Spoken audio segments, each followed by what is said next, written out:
Al Weissman in a nutshell. That was Echo Point off of Scott May's newCD, Outside the Inside. Scott, let me ask you a question. When you were younger, did you ever take singing or piano lessons? I took organ lessons. Did you? I'm an organist by trade. When I was a kid, I used to watch the Lawrence Welk show with my parents and my grandfather. We lived with my grandfather, and I used to watch Jerry Burke play the Hammond organ on the Lawrence Welk show, and I thought it was very cool. And I used to go on the side of the couch and we had pillows, and I put the pillows one on top of each other like the double manuals of an organ, Okay. and I'd sit at the side, and I'd make off like I was playing the organ. My mother would say, Fun. "What are you doing?" "I'm playing the organ, Mom." Okay, well then, so when I got to be about 6 years old, she said, "You want to take organ lessons?" She took the clue. And I started. Very nice. So did you play in the organ in church or anything when you No. were growing up? No, I studied with a gal named Dorothy Banyard, who was the last of the great nightclub organists in Chicago. And I had a little bit different training. I didn't train with classical music or sacred music. I trained with the Great American Songbook. Okay. George Gershwin and Cole Porter and all those, and Irving Berlin, and all the great songs of the Great American Songbook, and playing Hammond B3, and that was my training, popular songs. So it was very strange that I didn't listen to rock and roll until I was a freshman in high school, for the most part. That's because your mom wouldn't let you. No, not at all. It was because I had an uncle who was a beatnik who gave me Jimmy Smith and Dr. Ronnie Smith records and Groove Holmes records jazz organ, and I listened to jazz organ and I listened to Great American Songbook, Percy Faith. Wow. So, well, besides the organ, do you play other instruments? Yes. What else do you play? Oh, well, in high school I took up the bassoon. Oh my goodness. Yeah, well, it helped me to read bass clef better. I also was in the drum corps. I played glockenspiel and timpanis in high school band. And then along the way I taught myself how to play the guitar. And because the music that I was writing, none of the guitarists that I was around were playing what I wanted to hear. Mm-hmm. And I said, well, I knew how to read music from playing the organ. And so I had music in my head, and but that was a great day when I went to my parents and said, "Can you buy me a guitar?" I went, "What?" All they thought it was, crazy rock and roller, and then, of course, that's what I became. Naturally. But you were rather young in 1964 when the Shondells started playing to crowds in the Chicago area, so there was no way a kid of that age could be in a band. And even in the late 1960s, it would have been kind of young to join the Ides of March. But by the latter 60s or the early 70s, you would have been old enough.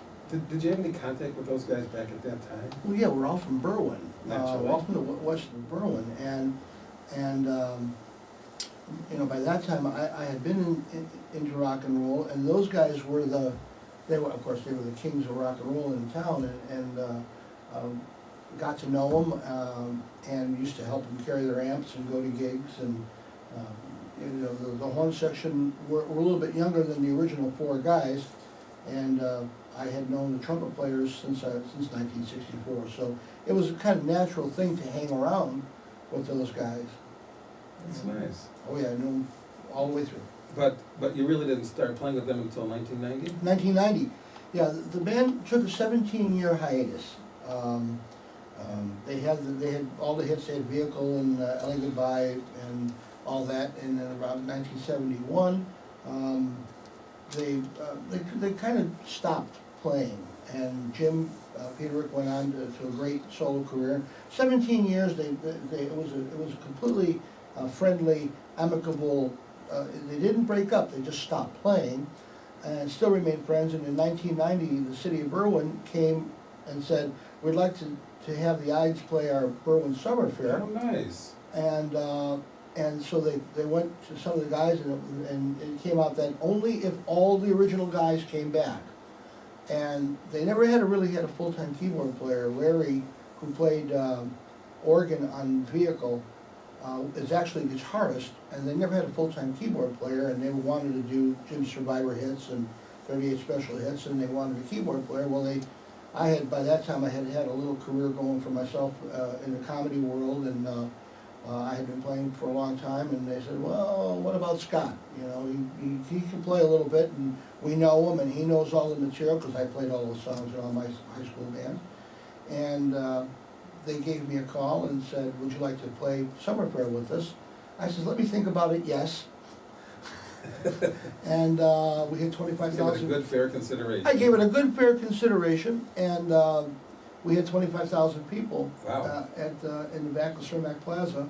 Amazing. It was supposed to be a one-shot deal, but it felt so good, and it felt so good to the guys that we said, they said, let's keep going, and before the end of the year, they asked me to be a full-time member in the band, and I've been there now for 24 years.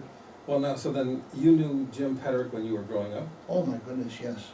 It's Peterick, by the way. Peterick, With okay. a long E. Oh, yeah, Jim, well, Jim, you know, come on. Jim's been a mentor, not only a friend, but a mentor, teacher.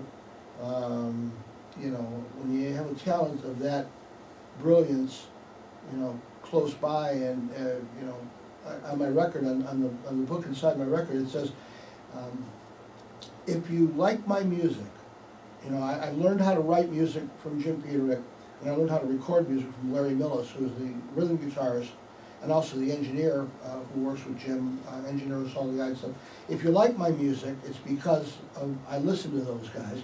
If you don't like my music, it's because I didn't listen hard enough. Those guys.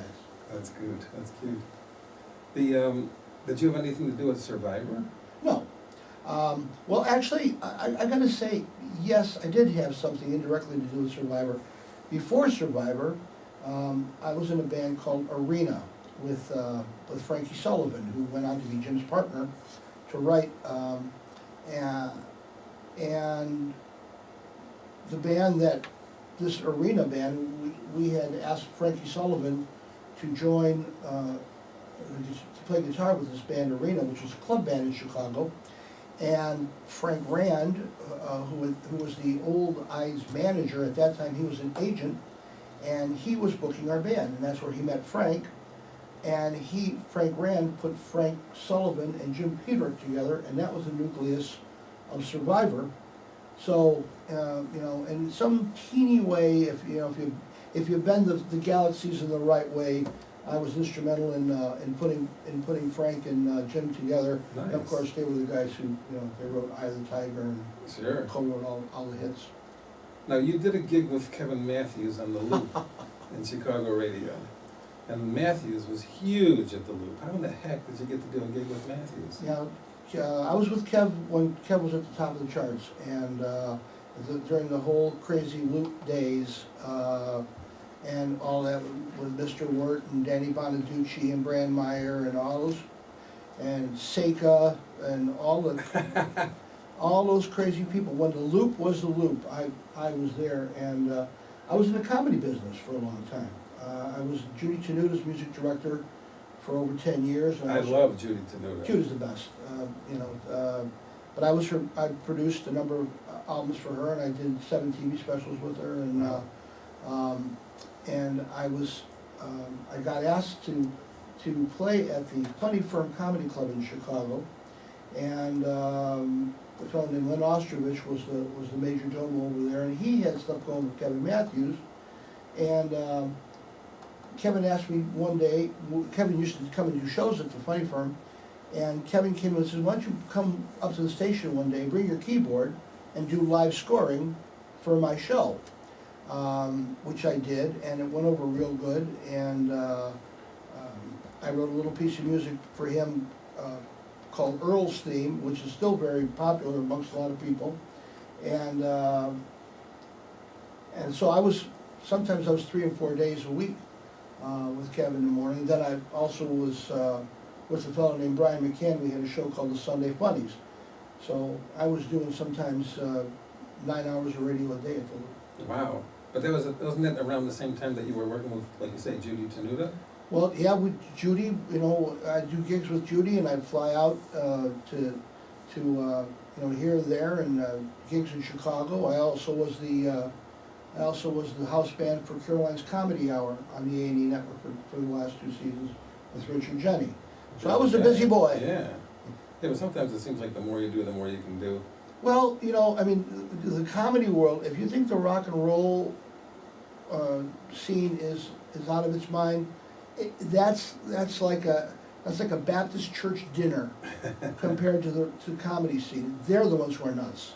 I bet. Okay, well, why don't we play another tune off your CD, Outside the Inside?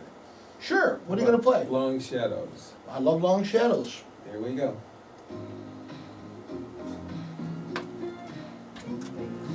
Nice, going very nice. Oh yeah. She is nuts. I love that woman. She's crazy. Judy. Yeah. She's I met her